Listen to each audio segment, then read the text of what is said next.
Hello my beautiful souls, welcome back to my channel.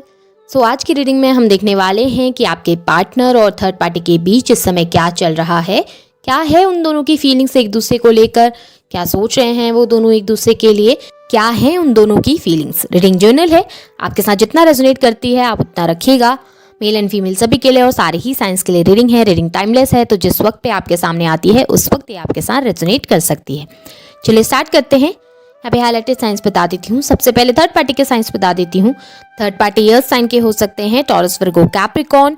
Air sign के हो सकते हैं जेमिनी, लिब्रा, एक्वेरियस, वो पाइसेस भी हो सकते हैं, सैजिटेरियस भी हो सकते हैं। यहाँ पे 6 नंबर जून मंथ इंपॉर्टेंट नजर आ रहा है, 8 मंथ अगस्त मंथ इंपॉर्टेंट हो सकता है। अगर मैं आपके पार्टनर के साइंस में देखूं तो मुझे यहाँ पे वाटर साइन मिला है, Cancer, Scorpio, Pisces. Earth sign मिला है, Taurus, Virgo, Capricorn. Air sign मिला है, जेमिनी, लिब्रा, एक्वेरियस। और फायर साइन मिला है, Aries, Leo, Sagittarius. 10 number October month important हो सकता है, 2 नंबर 5 मंथ इंपॉर्टेंट हो सकता है। चलिए स्टार्ट कर लेते हैं, देख लेते हैं दोनों की एनर्जीज। सबसे पहले थर्ड पार्टी की एनर्जी से स्टार्ट कर लेते हैं। थर्ड पार्टी क्या फील कर रहे हैं, आपके पार्टनर के लिए क्या सोच रहे हैं। यहाँ पे मुझे नजर आ रहा है ना कहीं थर्ड पार्टी को ये लगता है कि इस रिलेशनशिप में उनके साथ जस्टिस नहीं हो रहा। इस रिलेशनशिप में अब यहाँ पे थर्ड पार्टी ना आपके पार्टनर का अदर रिलेशनशिप भी हो सकता है, उनकी फैमिली भी हो सकती है। ये जो भी पर्सन है ना, इनको ये लगता है कि आपके पार्टनर ना उनके साथ लॉयल नहीं है। आपके पार्टनर कहीं ना कहीं उनके साथ भी वही चीटिंग कर रहे हैं जो कभी उन्होंने आपके साथ की थी, या फिर वो लॉयल्टी के साथ आपके पार्टनर थर्ड पार्टी के साथ नहीं रह रहे, ऐसा थर्ड पार्टी को लगता है। थर्ड पार्टी को ये लगता है कि शायद आपके पार्टनर उनकी बातें सुनेंगे नहीं, शायद इस रिलेशनशिप में उनको उतनी वैल्यू नहीं देंगे जितना देनी चाहिए थी। कहीं ना कहीं वो डरे हुए नजर आ रहे हैं। और ये सब चीजें ना इसलिए भी हो रही हैं क्योंकि वो इस वक्त पे अपना ही कर्मा फेस कर रहे हैं। उन्होंने जो दिया था, जो किया था आप लोगों की रिलेशनशिप के बीच में, जो प्रॉब्लम क्रिएट करी थी, वही चीजें वो इस वक्त पे अपनी लाइफ में फेस करते हुए नजर आ रहे हैं। ऐसा नजर आ रहा है आपके पार्टनर उनकी बातें नहीं सुनते, ना उनको समझने की कोशिश करते हैं, ना उनको इतना प्रायोरिटी दे रहे हैं अपनी लाइफ में। आपके पार्टनर ना अपने आप में ही ज़्यादा रहते हैं, अपने आप में ही ज़्यादा रहने वाली पर्सनैलिटी है। चलिए ये हम उनकी फीलिंग्स में देखेंगे। अभी थर्ड पार्टी की फीलिंग्स अगर मैं देखूं तो यहाँ पर वो बहुत परेशान नज़र आ रही है। ऐसा नज़र आ रहा है कि आपके पार्टनर के बिहेवियर, उनके व्यवहार को लेकर वो बहुत परेशान है। उनका बिहेवियर बहुत रूड है थर्ड पार्टी की तरफ, जिसकी वजह से थर्ड पार्टी थोड़ा सा कंफ्यूज है चीज़ों को लेकर। वो समझ नहीं पा रही कि आपके पार्टनर की रियलिटी क्या है, वो समझ नहीं पा रही कि आपके पार्टनर क्या चाहते हैं, क्या करना चाह रहे हैं, क्या कर रहे हैं। वो बहुत कंफ्यूज नजर आ रही है, स्पेशली नाइट टाइम में जब अकेले बैठती हैं तो बहुत परेशान हो जाती हैं। अब यहाँ पे ये मेल या फीमेल कोई भी हो सकते हैं, आप जेंडर पे मत जाइएगा। तो हाँ, वो ये सोचते हैं ना कि वो बहुत ज़्यादा डिस्टर्ब हो जाते हैं रात के टाइम पे, बहुत इमोशनल हो जाते हैं चीज़ों को लेकर, समझ ही नहीं पा रहे कि किस तरीके से चीज़ों को सही किया जाए। कहीं ना कहीं अपना ही एक कर्मा फेस कर रही हैं वो। पर हाँ, हर इंसान को लगता है कि वो कभी गलत नहीं है, वही थर्ड पार्टी को भी लगता है कि वो गलत नहीं है, वो बहुत अच्छे हैं, वो बहुत साफ है और उन्होंने किसी का कुछ बुरा नहीं किया, तो उनके साथ इतना बुरा क्यों हो रहा है। वो ऐसे थॉट्स भी उनके माइंड में आते हैं। बट यहाँ पर पे वो डेफिनेटली बहुत सारी डिफिकल्टीज़ को फेस करते हुए नजर आ रहे हैं, बहुत सारी प्रॉब्लम्स नजर आ रही हैं लाइफ में, जिससे वो निकल नहीं पा रहे, जिससे वो बाहर नहीं निकल पा रहे। इमोशनल बहुत हो जाती हैं चीज़ों को लेकर, स्पेशली आपके पार्टनर से कनेक्टेड जो भी बातें होती हैं ना, उन चीज़ों को लेकर बहुत ज़्यादा इमोशनल हो जाती हैं। आपके पार्टनर खुद तो कंफ्यूज हैं, साथ में थर्ड पार्टी को भी उन्होंने कंफ्यूज करके रखा है। क्यों? क्योंकि वो क्लैरिटी नहीं दे रहे थर्ड पार्टी को। थर्ड पार्टी चाहती है कि उन्हें कमिटमेंट मिले, थर्ड पार्टी चाहते हैं कि उनको कमिटमेंट मिले, आपके पार्टनर लॉयल्टी के साथ उनके साथ रहें। पर आपके पार्टनर की तरफ से वो लॉयल्टी मुझे नज़र नहीं आ रही। ऐसा नज़र नहीं आ रहा कि आपके पार्टनर उनके लिए लॉयल हैं या डिवोटेड हैं या उनके साथ ही रहना चाहते हैं या उनके साथ ही कंटिन्यू करना चाहते हैं। यहाँ पे देखिए सेम एनर्जीज दोनों के लिए निकल के आई है, नाइट ऑफ पेंटिकल्स की, आपके पार्टनर के लिए भी और थर्ड पार्टी के लिए भी। यहाँ पे ऐसा नजर आ रहा है थर्ड पार्टी वेटिंग एनर्जी में है कि आपके पार्टनर की तरफ से उनको ऑफर मिले। वो चाहते हैं कि आपके पार्टनर ऑफर करें उनको और उनको कमिटमेंट दे। अब यहाँ पे दोनों ही वेटिंग एनर्जी में नजर आ रहे हैं। ऐसा नजर नहीं आ रहा कि आपके पार्टनर कोई कमिटमेंट देना चाहते हैं उनको। ऐसा नजर आ रहा है आपके पार्टनर भी बैकआउट कर रहे हैं उस कमिटमेंट से, जिसकी वजह से थर्ड पार्टी भी थोड़ा सा वेट कर रही हैं, रुकी हुई हैं कि आपके पार्टनर आएँ और आकर एक कमिटमेंट उनके सामने रखें। अगर ये फैमिली है तो डेफिनेटली फैमिली चाहती है कि आपके पार्टनर जो है वो उनके अकॉर्डिंग चलें, उनके अकॉर्डिंग काम करें या उनके अकॉर्डिंग लाइफ में डिसीजंस लें। बट यहाँ पे आपके पार्टनर ना थोड़ा सा असमंजस में नजर आ रहे हैं। वो अपनी ही लाइफ में अपने ही रूल्स पे चलना चाहते हैं और ये चीज़ें थर्ड पार्टी को पसंद नहीं आ रही, ये चीज़ें उनकी फैमिली मेम्बर्स को पसंद नहीं आ रही कि ये इंसान अपने अकॉर्डिंग कैसे चल सकता है, हम जो बोल रहे हैं वो क्यों नहीं कर रहा है, हम जो कहना चाहते हैं इससे वो क्यों नहीं करना चाहता ये पर्सन, इस तरीके का एक थॉट। अगर ये इनकी लव लाइफ भी है, डेफिनेटली वहाँ पर भी वो सिक्योरिटी चाहती हैं थर्ड पार्टी, बट आपके पार्टनर वो सिक्योरिटी, वो लॉयल्टी, वो कमिटमेंट दे नहीं रही जो वो चाह रहे हैं। यहाँ पे थर्ड पार्टी खुद को बहुत स्ट्रक समझती है। एक तरीके से ना उनकी लाइफ ऐसी हो गई है जैसे मझधार में नैया अटक जाती है ना, सेम सिचुएशन उनके साथ हो रही है। उनकी नैया मझधार में अटक गई है जहां उनको पता नहीं है कि उन्हें कहाँ जाना है। क्यों? क्योंकि आपके पार्टनर कमिटमेंट दे नहीं रहे, आपके पार्टनर उनके पास आ नहीं रहे। अब वो समझ नहीं पा रही कि आपके पार्टनर के साथ कंटिन्यू करें या फिर बैकआउट कर लें या फिर पीछे हट जाएं या फिर मूव ऑन कर लें।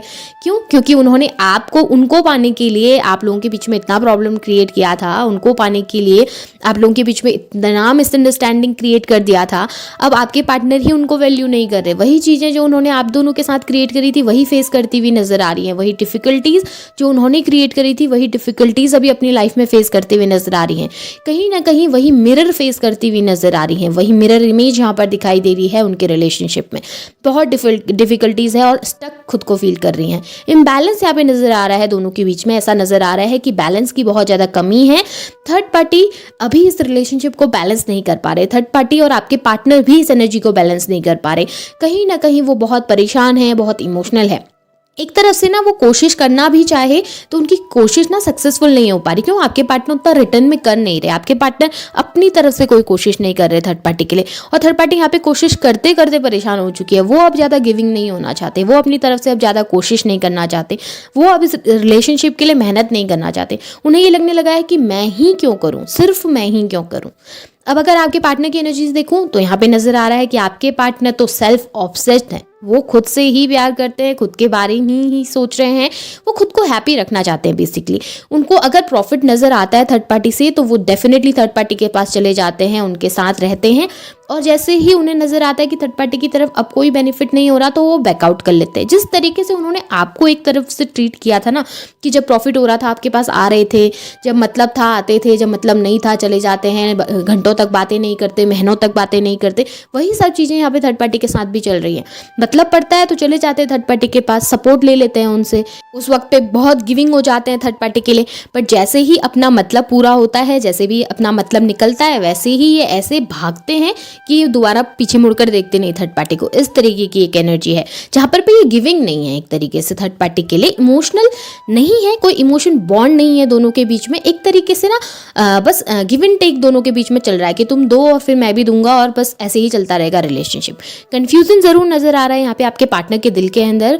वो बहुत ज़्यादा कंफ्यूज है चीज़ों को लेकर कि क्या करना चाहिए, क्या नहीं करना चाहिए। एक तरफ पे थर्ड पार्टी, एक तरफ पे आप, जहाँ पर पे आपके पार्टनर डिसाइड नहीं कर पा रहे कि उन्होंने किसके साथ कंटिन्यू करना है। क्योंकि कहीं ना कहीं उनके दिल में आपके लिए फीलिंग्स जरूर है।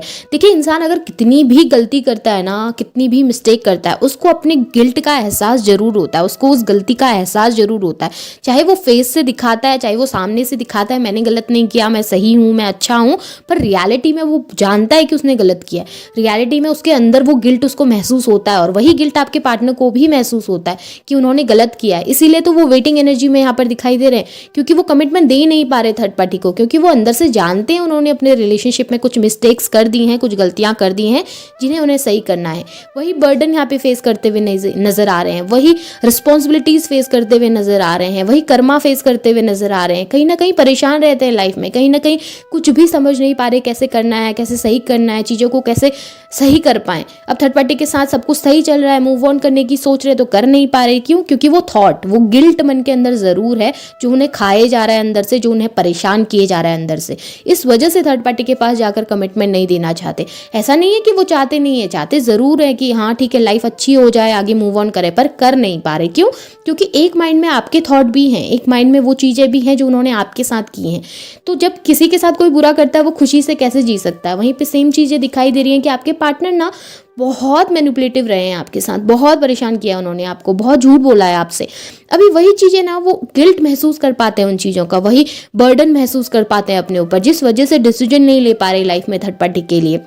जिस वजह से वो थर्ड पार्टी के साथ कंटिन्यू नहीं कर पा रहे।